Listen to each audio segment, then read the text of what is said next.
With Bowser in the party, the three heroes made an unlikely trio. Peach attempted to explain the quest to Bowser, but it made him grunt in confusion. As Mario walked ahead, he spotted something that made him briefly stop and stare. "What is it, Mario?" asked Peach as she turned to see the blue expanse ahead. The great glittering waves of the tiled pool stretched as far as she could see. Fort Francis is somewhere across the water. Chapter 3-2 Bloops Ahoy!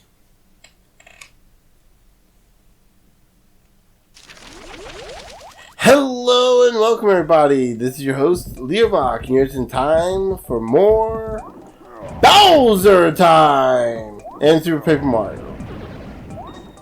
So yeah, last episode we got Bowser into our party right at the end. And this episode is the first time we really get to see how much damage he can actually do.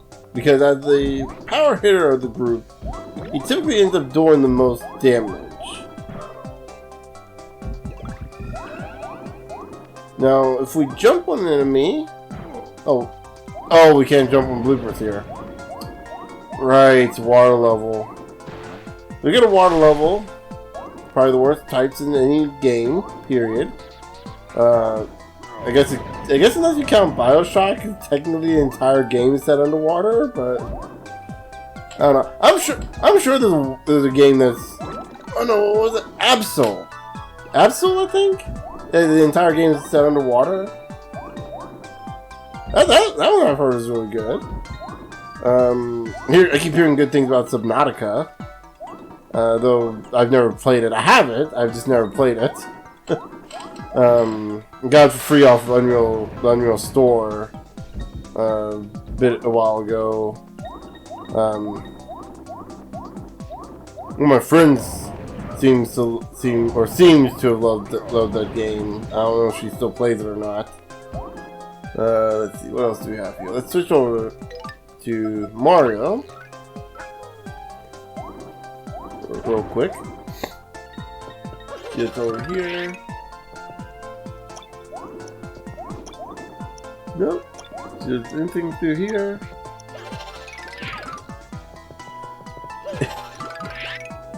Really? Ouch.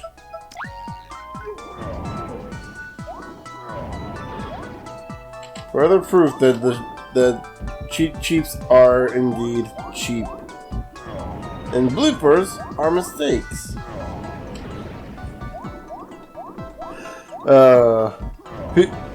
People don't understand. People don't get. Ooh, got a card. One down, got a catch card. So now we're gonna need to switch to Mario real quick. Oh no, we can't. No, never mind. We're gonna deal with that later. But we still do need to switch to Mario anyway.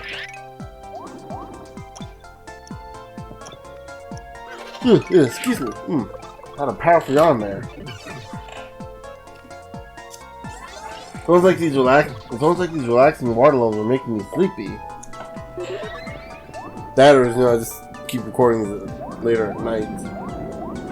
I'm curious. Ooh! Up here.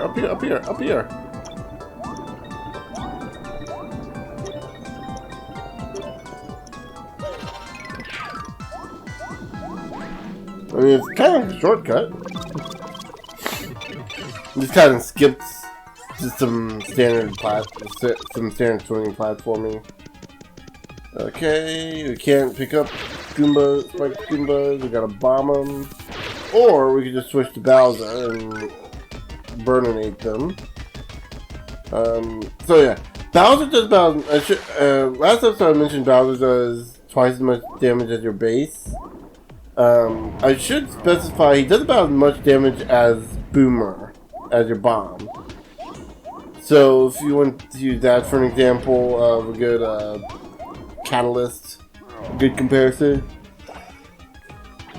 However much damage the bomb does is how much damage Bowser will do.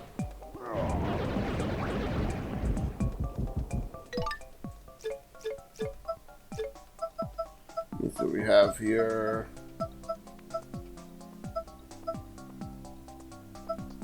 I'm just gonna do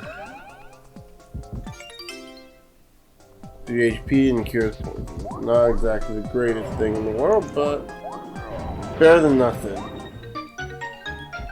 So, I understand that the limited item storage came from the other previous Mario games, but considering all the healing items we have, and how they all cure poison, it really makes no sense to have all these weak healing items. Hey, in case you ain't heard, I throw a lot of girth around these parts. I'm gonna crack you out. I'm gonna check you out to make sure you got the weight to hang with me. Alright, let's start by checking that face of yours. Dude has shaggy eyebrows.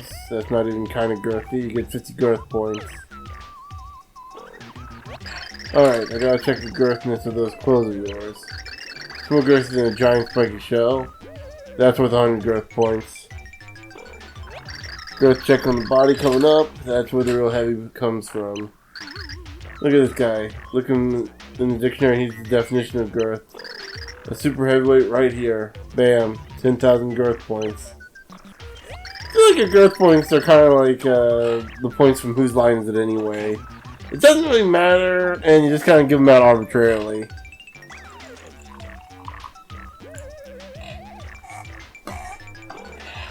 The sheer girth Judo needs to play here is blowing my mind. There's no getting around it. You got heavy like I've never seen before. Any fool that gets in your way, and you just have to girth them up. Love it. Smash and squish those lightweights. You're going places with girth like that, and I want to come along with the ride. Now I'm curious what to say if you had like Peach or Mario. A pixel named Dudley joins you. They can unleash powerful attack or anything just below when you jump. You even use the ground pound on enemies underwater. With our girths combined, nobody can stop us. But you gotta get out of this room first. Put my heavyweight power to work. So yeah, so you may have noticed these pegs floating about. You can now ground pound them, much like you can with any 3D Mario game that has pegs in them, which I think is almost all of them. I'm gonna switch to Mario real quick. Yeah, it feels like Mario swims about the same as Bowser does. Just Bowser's bigger form and kind of like semi-slower move. Like Bowser still kind of walks the same speed as everyone, but it's just his bigger form and his kind of slower girthiness makes him feel like he's walking slower. I could also be completely wrong in talking out my butt there, but you know, who knows. Oh, gold bar. Sweet. And that's worth 100 coins. Tentacle, giant monster tentacle. I've been on there long enough to know what that means. Stay away from the tentacles. Ah!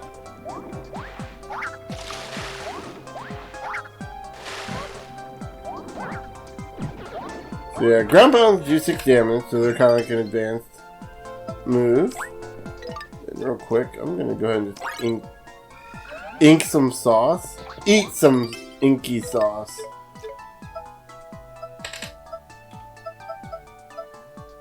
I really wish you had more inventory. Even if like inventory, like all that excess stuff went to another inventory, that'd be better. Because then I wouldn't have to feel like giving up like shroom shakes. I'm drawing a post on the wall from left to right. Up. Next, I'm gonna jot this down real quick. Up.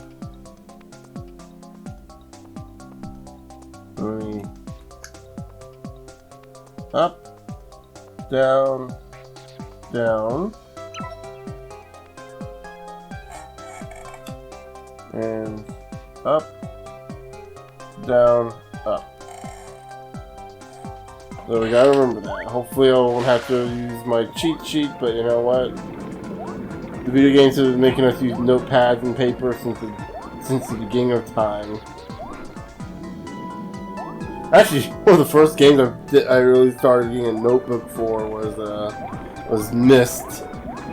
For those that don't know, and again, it's probably a lot of you, Myst was a 94-95 computer game.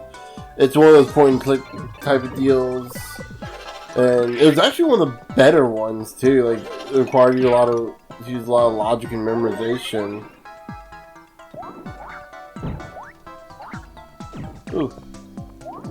So yeah, you hold the button down, you'll continually... Really? Oh, yeah, there you go. Hold the button down. Yeah. So you just need, all you need to do is tap it. And that's it. Like Myst was like a point-and-click adventure game. It was one of the better ones because, unlike the point-and-click adventure games at the time, which required you to use quite a bit of what people called moon logic. It's kind of like how are you expected to know this stuff? Like a lot of guessing to figure out how to beat it. Ouch! That was some really bad aim on my end. No, screw it. We're leaving these chicken fish alone. Try it again. Nope. Yep. Nope, not gonna work. It doesn't want me. Nope. Blue. Anyway, going back to Myst. Myst is one of those games that actually challenge your puzzle solving skills in a logical way that wasn't just you got a shovel. How do I get out of this room? I got a shovel. I got a key. The key doesn't fit the door, so what you do is you sharpen the shovel to a fine point, jam it into the picture in the wall, and then somehow magically that's going to cause a hatch to open up, and you crawl out through the hatch into another room where you find a fire hydrant, and you're supposed to know to use the fire hydrant to start a fire?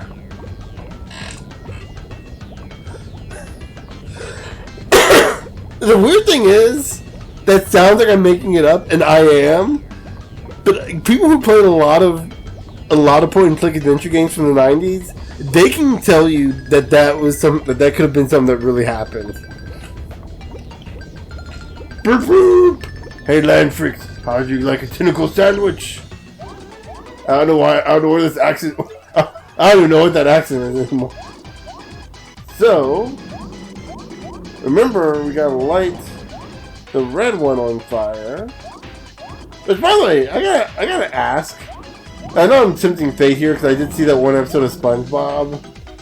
How are they able to make fire underwater? And this is the part where the fire suddenly stops working because we started realizing logic. There we go. Bloop, bloop. Bloop, bloop. No, not there. Please, anywhere but there. Now we can't hit it again. If you look at the bottom of the screen, you can see which ones, where it is, if you can kind of keep track of between all the tentacles. Which, hold on. 1, 2, 3, 4, 5, 6, 7. I'm counting 7 tentacles down there, plus the 2 on the side here. He's not an octopus. He's a... what's the 9? Nine-octopus? His octopus would be 8. I don't know how many tentacles does a squid have? Squids have 7, right? Or am I thinking of something else? No, I think squids still have 8.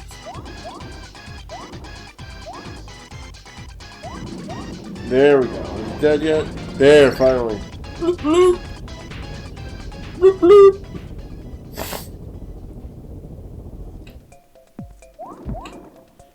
And with that, I think we are done with this level because we just have to get onto dry land.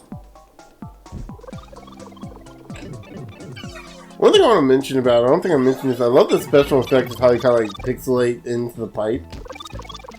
I did not push down. At least not on purpose. That is just the weird design of the Wiimotes. Very sensitive in terms of like where their controller parts are. Anyway, we're gonna go ahead and hit this and end the level off. And with that, we are done at the end of chapter. And with all that said, I will see you guys later.